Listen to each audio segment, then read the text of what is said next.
Hello friends, आपका स्वागत है हमारे यूट्यूब चैनल इजी आरपीएससी में। इस वीडियो में हम एएसओ एग्ज़ाम 2018 यानी कि सहायक सांख्यिकी अधिकारी 2018 का जो पेपर था उसमें राजस्थान जीके के जो भी क्वेश्चन पूछे गए थे उन सभी क्वेश्चन को इस वीडियो में हम डिस्कस करेंगे। ओके, तो शुरू करते हैं। पहला क्वेश्चन है कि निम्नलिखित राजस्थान के किलों में से कौन सा किला यूनेस्को की विश्व धरोहर सूची में शामिल है। तो यूनेस्को की विश्व धरोहर सूची में कौन सा किला शामिल है, इनमें से वो है आमेर का किला।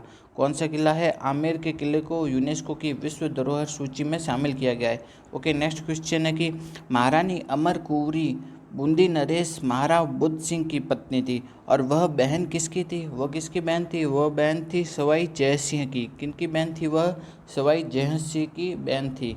महारानी अमर कुंवरी जो कि बूंदी नरेश के महाराव बुद्ध सिंह की पत्नी थी, वो बहन किसकी थी? वो थी सवाई जय सिंह की बहन थी। ओके, नेक्स्ट क्वेश्चन की किसकी बहादुरी के कृत्य बीठू मेहा के रावले में उल्लिखित है? मतलब बीठू मेहा के रावले में किनकी बहादुरी के किस्से लिखे गए हैं? वो लिखे गए हैं वीर गोगा जी की बहादुरी के किस्से किस में लिखे गए हैं? बीठू मेहा के रावले में। ओके, नेक्स्ट क्वेश्चन है कि राजौरगढ़ का शानदार कलात्मक वैभव किस युग से संबंधित है? तो राजौरगढ़ का जो वैभव है ना, वो कौन से युग से संबंधित है? वो है गुर्जर प्रतिहार युग से। कौन से? गुर्जर प्रतिहार से।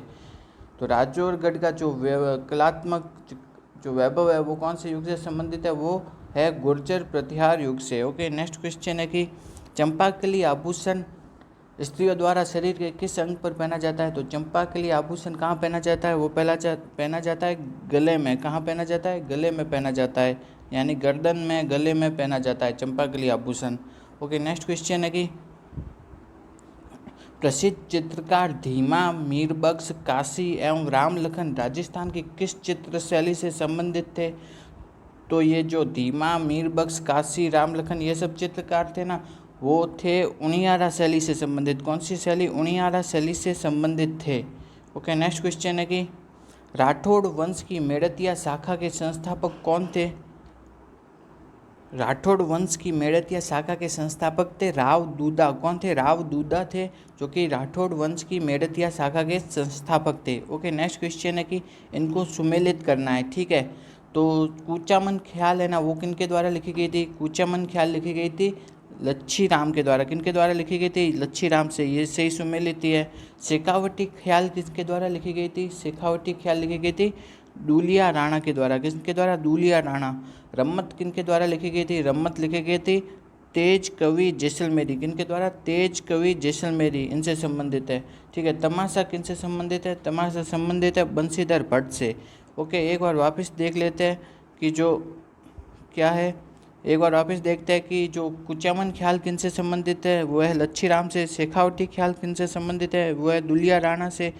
रम्मत किनसे संबंधित है? तेज कवि जैसलमेरी से। तमाशा किनसे संबंधित है? वो है बंशीधर भट्ट से। ओके, नेक्स्ट क्वेश्चन है कि घुरालियो क्या है? घुरालियो क्या कहलाता है? घुरालियो क्या होता है? घुरालियो होता है कालबेलियो का एक वाद्य यंत्र होता है, जिसे क्या कहा जाता है? घुरालियो। घुरालियो है कालबेलियो का एक वाद्य यंत्र। ओके, नेक्स्ट क्वेश्चन है कि इनको जो गलत सुमेलित है उसको पहचानना है। ठीक है, तो सबसे पहला है कि मूसी महारानी की छतरी। मूसी महारानी की छतरी कहाँ है? अलवर में। हाँ, ये सही है, बिल्कुल। गोपाल सिंह की छतरी कहाँ है? वो भी गए करौली में। ये भी बिल्कुल सही है। राम गोपाल पोदार की छतरी वो रामगढ़ में है। ये बात भी बिल्कुल सही है। लेकिन राम गोपाल पालीवाल की छतरी बीकानेर में नहीं है, ये बात गलत है। तो असत्य सुमेलित कौन सा है? आंसर फॉर राम गोपाल पालीवाल की छतरी, ये वाला गलत सुमेलित है। नेक्स्ट क्वेश्चन है कि निम्नलिखित में से कौन सा राजस्थान के दक्षिणतम भाग में स्थित है? तो इन चारों में से दक्षिणतम भाग में कौन सा स्थित है? वो है माही बेसिन। कौन सा? माही बेसिन राजस्थान के दक्षिणतम भाग में स्थित है। ओके, नेक्स्ट क्वेश्चन है कि माउंट आबू के चारों ओर 1000 से 1300 मीटर की ऊंचाई एवं 150 सेंटीमीटर वर्षा वाले भागों में किस प्रकार के वन पाए जाते हैं? तो ऊंचाई कितनी है 1000 से 1300 मीटर और वर्षा कितनी हो रही है 150 सेंटीमीटर। ऐसे स्थानों पे कौन से प्रकार के वन पाए जाते हैं? वो पाए जाते हैं अर्ध उष्ण सदाबहार वन। कौन से वन पाए जाते हैं? अर्ध उष्ण सदाबहार वन पाए जाते हैं 1000 से 1300 मीटर ऊंचाई और 150 सेंटीमीटर वर्षा वाले स्थानों पर। ओके, नेक्स्ट क्वेश्चन है कि इनमें से सही सुमेलित कौन सा नहीं है वो बताना है। ठीक है, जो मेजा बांध है वो कौन सी नदी पे बना है? कोठारी नदी पे, ये बात सही है। नोहर बांध रावी व्यास नदी पे, ये भी बिल्कुल सही है। बीसलपुर बांध बनास नदी पे बना है, ये बात भी बिल्कुल सही है।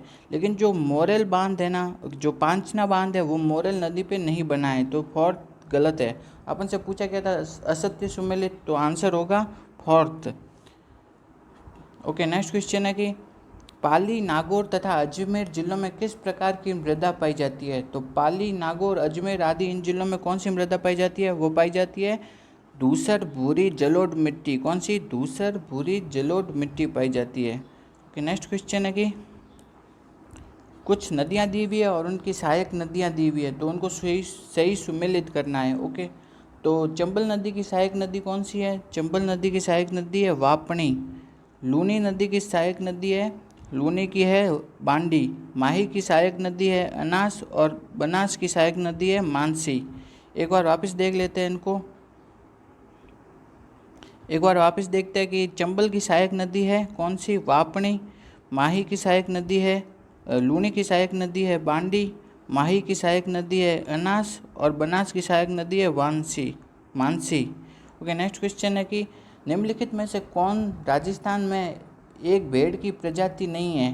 तो इन चारों में से कौन सी है जो कि भेड़ की प्रजाति नहीं है? ठीक है, मगरा वो भेड़ की प्रजाति है, पूगल भी भेड़ की प्रजाति है, मारवाड़ी भी भेड़ की प्रजाति है, लेकिन जो मालवी है ना वो भेड़ की प्रजाति नहीं है। तो अपन से पूछा है भेड़ की प्रजाति कौन सी नहीं है, तो इसका आंसर होगा फोर्थ, मालवी। नेक्स्ट क्वेश्चन है कि उस्ता कला संबंधित है, तो उस्ता कला किससे संबंधित है? वो है चर्म शिल्प से। किससे संबंधित है? चर्म शिल्प से संबंधित है उस्ता कला।